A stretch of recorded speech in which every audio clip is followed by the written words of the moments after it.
Hello again, everybody. It's your old pal, Guardian Enzo, coming to you, as usual, live on tape from the old capital, Kyoto, where it's too damn warm for mid-December, which is when I'm recording this.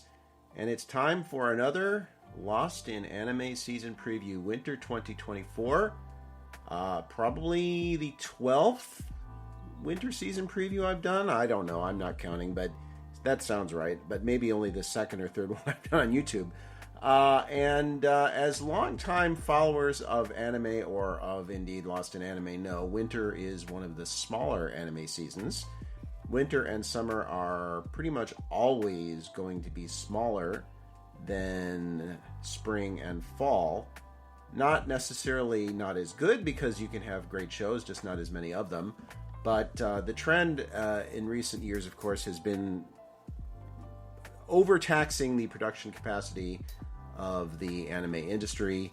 Stuff like Kadokawa planning to do 11 or 12 light novel adaptations a season isn't going to help with that.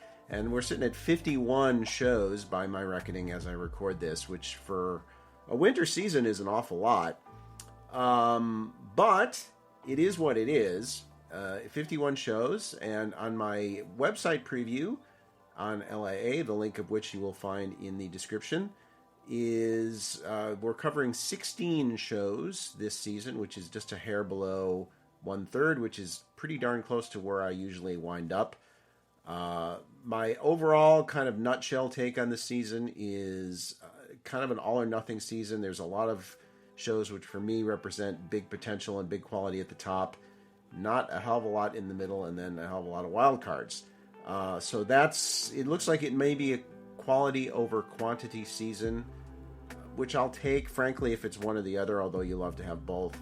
We'll see how it works out. These things have a tendency to surprise you sometimes. This season may be no different. And at this point, I'm going to jump right in, because I'm trying to keep these things below half an hour if I can. So the first one I want to talk about is, of course, how could it not be Boku Yaba? You know my feelings about Boku. Boku no Kokoro no Yabai Yatsu. A very personal manga, which I consider both to be objectively fantastic and also just one I love beyond all reason and am completely incapable of being impartial about.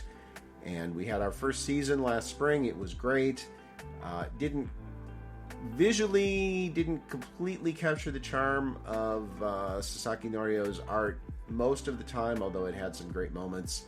I thought, creatively speaking, narratively speaking, it did a great job with the adaptation. It seems to have done very well. I mean, I think this second core was pretty clearly greenlit before it ever started. But the fact that we've seen kind of a promotional binge for Boku Yaba, with a lot of, like, a Boku Yaba fan festival and a whole bunch of merchandising tie-ins, and then most importantly in terms of tea leaves, the Tui Yaba, the adaptation of Norio's Twitter extras, which as you may know, I've always been saying those would be better than 95% of rom-coms out there all by itself, and now that there's an anime version of them, it's proved true. I'm so happy to see those get the light of day, and I don't think that would have been greenlit if the series had not done very well, and it seems to have done pretty well on Blu-ray.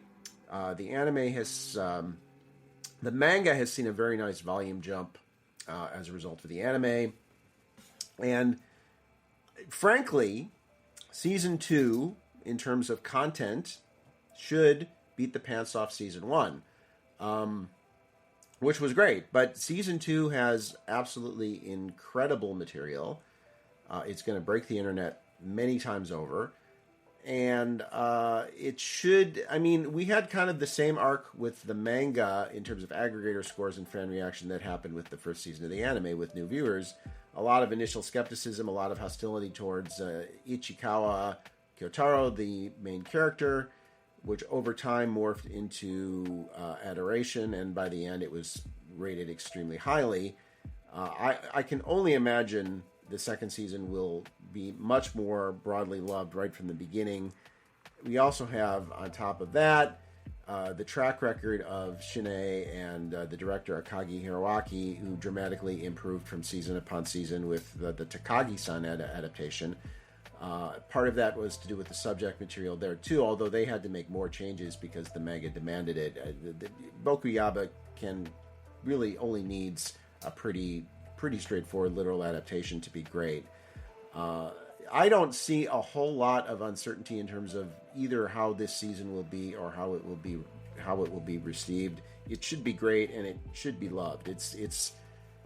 I love these characters. I love Kyo, I love Anna, I love the supporting cast. I think Norio Sasaki is doing nothing less than kind of redefining the teenage rom-com with this series. She's breaking tropes left and right. It's just a great series. I'm expecting it to be a great anime. I've talked so much about this, I kind of feel like I don't even need to talk about it that much anymore. You certainly know how I feel about it. So let's talk about Sengoku Youko. Now, Mizukami Satoshi, one of my favorite mangaka, to say he's been ill-treated by anime is a massive understatement. His series have been ignored by anime for far too long. There were many rumors about Lucifer, the Lucifer and Biscuit Hammer being adapted by Gainax with a Pillow soundtrack many years ago. That fell through. It ended up being adapted, finally, his first manga adaptation last year by Naz. Well, this year, but earlier this year. An absolutely atrocious, one of the worst manga adaptations, I think, ever. Absolutely atrocious. He did have Planet With, which was an original series, which was very good. But his manga really... Those are the things that should be making legendary great anime. The best of them all, Spirit Circle, would also be the easiest to adapt. It could probably be done beautifully in one core, and in its infinite logic, anime has chosen to ignore that in favor of his other two main series. I don't know why, but I love all his series, and I certainly love Sengoku Youko, which is being adapted this season, and by White Fox, and it looks fine. The cast sounds fine. It doesn't look like it's going to be lavish, but it doesn't need lavish. It just needs freaking competent, and it's going to be a great anime. It's also getting 37 episodes, which is really wonderful. And the fact of the matter is, the writer, Hanada Juki, who's adapting it, who's one of the most experienced writers in anime, he reportedly refused to do the adaptation unless it got 3 cores, because that's what it needed in order to have its story told. So this should be really good. It's a fantasy story, as most of his works are. It's set unsurprisingly, in the Sengoku Warring States era.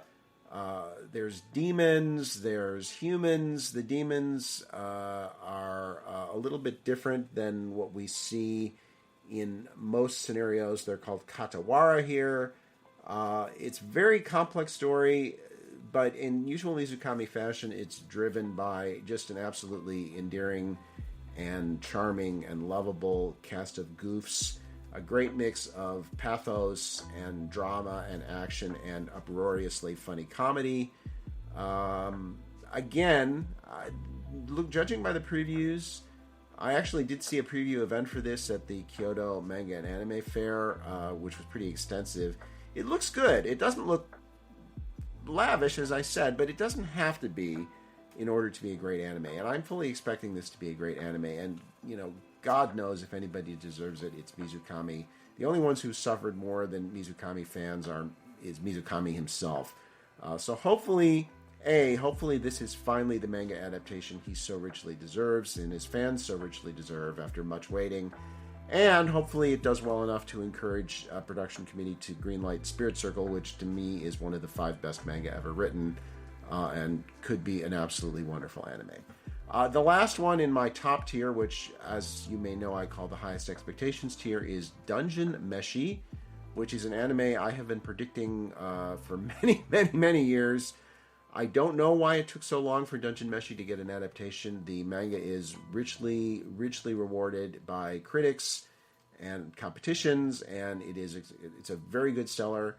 It could just be that they were waiting for the manga to finish for some reason, which it has. Literally just finished as I record this. The original run of the anime is listed at 2 core. That's not enough to do it justice, but it's going to be 14 volumes when it's all said and done. My hope is that that's a precursor to a third core, which I think would be enough to get it over the line adequately. It's being done by Trigger, who did the animated commercial for the manga a couple of years ago, so it's not too surprising that they're the ones who ended up doing the anime adaptation. Trigger has not always been a favorite studio of mine, as you may know, but the Dynazenon Gridman wing of the studio has kind of redeemed my faith in them a little bit, and it is a director from that wing of the studio who's going to be doing the directing here. His name is Miyajima Yoshihiro. He was one of the assistant directors on Dynazenon, working for Amemiya Akira. No Imaishi involvement in this at all, which I consider a good thing at this point.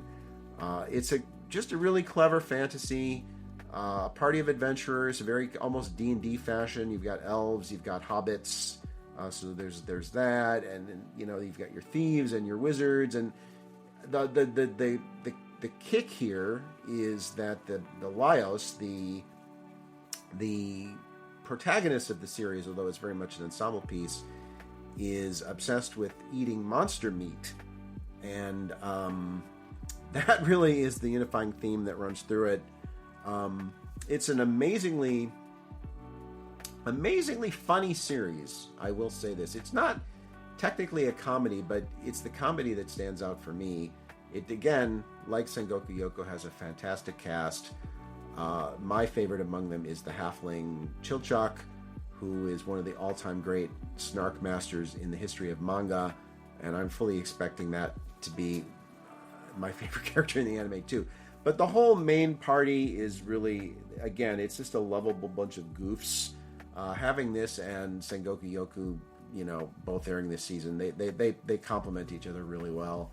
Another series, you don't expect them to screw this up, and it would take some screwing up for it not to be really good. So when The Reckoning comes around, we have no idea what 2024 will look like as far as like the top 10 list, but I pretty much guarantee you Boku is going to be right there, probably at or near the top of it, and I'll be very disappointed if Sengoku Youko and Dungeon Meshi are not on that list too. And that wraps up my highest expectations tier for this season. The next tier is mid-table, and in a good season I might have 8 or 10 shows here. It's not that kind of season. Like I said, there's not a lot of depth to it. I've got a couple very, very clearly, strongly mid-table shows, and then some reaches, frankly. But I put Kingdom in here. Kingdom is kind of borderline between highest and mid. Highest is really elitist of the elite for me, so I think Kingdom is mid-table. It's Pierrot and their subordinate studio, their spin-off studio, Signpost. They're the ones, boy, that's a lot of S's.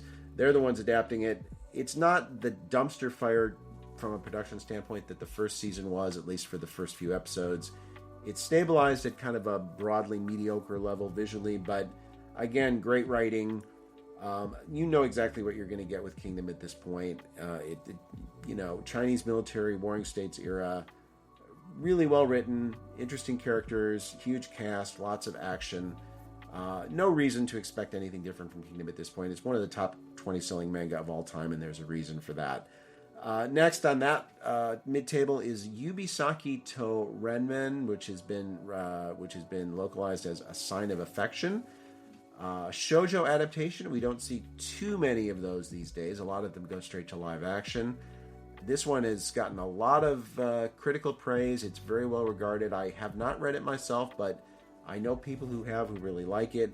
It's also a college romance. I don't even know if we're going to call it a rom-com, or it's a romance, which is pretty rare, just like shoujo is rare in anime these days.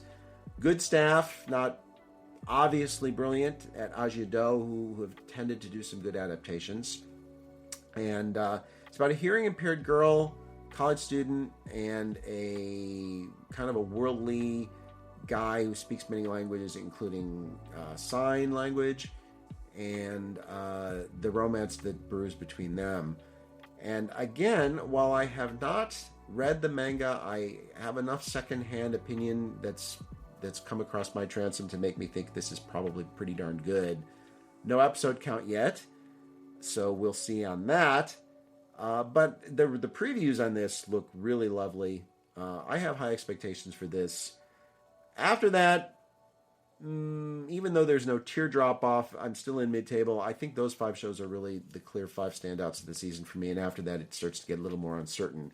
I have 3 more shows that I stuck in this category, which I would consider to be sleeper-ish. The first one is Gekkan Mousou Kagaku, which is by OLM, and this is the director of this is Miyawaki Chizuru, who is the director of Gintama, which is kind of interesting. And it's an original series about a bunch of people who do a paranormal magazine and work part-time in a coffee shop, and there's kids and animals, and it just looks agreeably goofy, and I have a bit of a sleeper vibe on it. So that kind of generously is in the mid-table. Another generous mid-table pick is Kyuujitsu no Warumono-san, another Shimane series, and a web manga, which again gets pretty good reviews, and this one is the story of an alien who's here to destroy the Earth, but what he does during his downtime, and the group of Super Sentai-style heroes who are tasked with defeating him, looks pretty funny. Have not read the manga, but again, a bit of a sleeper vibe to it. And the last in this category is Majo to Yajuu, which is another manga I'm not familiar with, but seems to be pretty well regarded. And it is a seinen manga, which does not in and of itself guarantee anything, but probably improves the odds somewhat. So Majo to Yajuu is the story. It's kind of a horror fantasy, I guess. A vampire, a werewolf who fight witches. It's got a good experienced director, Hamada Takayuki. A sleeper for sure because I don't know the source material, but another one that I have a suspicion is going to be pretty good. So that's the mid-table this time around. And to finally go to the modestly interested category, quite a lot in here. I don't... If you want, I always tell you guys this, but for breadth, go to the written preview on LIA. Again, the link is going to be in the description. I go into depth more on this video one. So the modestly interested category, I just kind of blow through those. Hikari no O, massively disappointing after a very good first episode, but it's got a Kawaii Kenji musical score. It's high fantasy. I'm going to give it a shot. Ano Exorcist second season, the Kyoto thing, absolutely stronger than Xanax, bored me to tears. But we'll see how this one goes. Going to be 3 cores too, which is pretty wild. Bucchigiri, a Mappa show. I don't want to like Mappa shows, but it looks interesting. It's an anime original by Kishimoto Taku, who has a good track record both with originals and adaptations. He's one of the best writers in anime.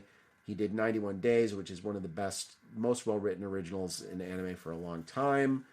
About a bunch of delinquents, and there are demons, and it looks kind of wacky, and it's got kind of 2 exclamation points in the title, and a question mark, and there may even be a little bit of modern-day Baccano to it. I don't know. I got the feeling from Kishimoto that he rather enjoys the Narita stories like Baccano. It could be in that vein, so maybe even a semi-sleeper on that, but it could be interesting. A Bone series all the way down in modestly, yes, Metallic Rouge. Just doesn't look that interested to me. A bunch of cute android girls solving mysteries on Mars kind of looks played out, but it has some usual big bones names to it. The director is, the writer is Izubuchi Yutaka, who directed Razefon, which I'm probably pronouncing wrong. And it's got some big names attached to it, and Bone series are pretty much always going to look good. It feels like 23 was a kind of a dry year for Bones. 24 is looking bigger. Of course, we got Boku no Hero Academia 7 coming up in spring too. And after that, nothing in this category that really looks super interesting to me. There is a manhwa adaptation, Solo Leveling, or Dake Level Up Naken. My track record with manga has not been great. I did like Tower of God before I jumped the shark, but a lot of people like Solo Leveling, so I'll give it a shot. And then the last one I want to talk about in that category, which got added at the last minute, really, is Meiji Gekken 1874, which is an original series being produced by Crunchyroll, read Sony. It's also set in it's 1874, very contemporaneous with Rurouni Kenshin. Don't know anything about it. It's an original, but I'll give it a shot. My sleepers for the season, again, it's Gekkan Moso Kagaku, Kyuujitsu no Warumono-san, and Majo to Yajuu are the sleepers for me. Maybe even Bucchigiri. But that's not a bad crop of sleepers for any season.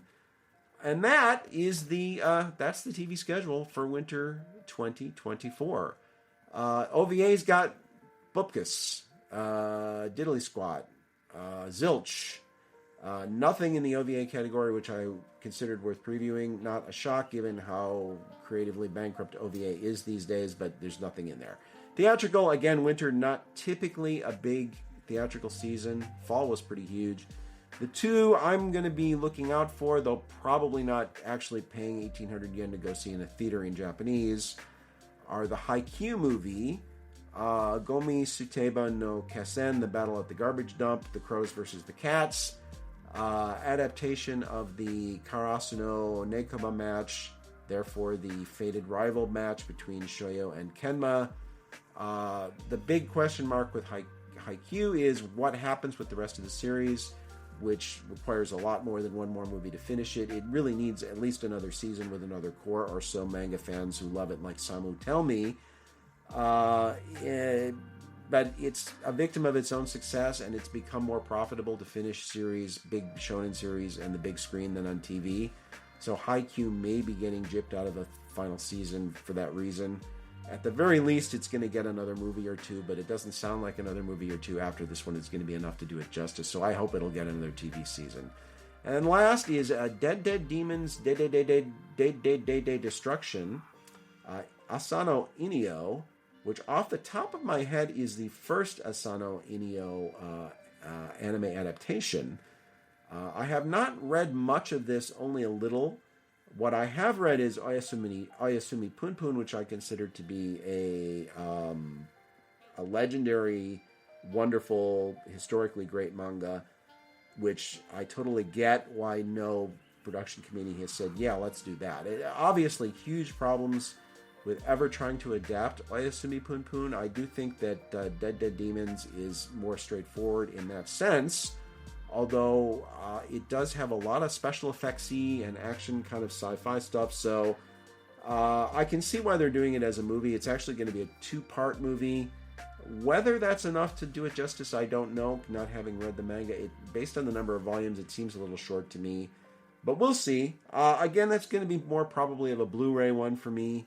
But, it's Asano, who is a very important and a superb mangaka, so him getting an anime is kind of a big deal. So definitely an eye on that.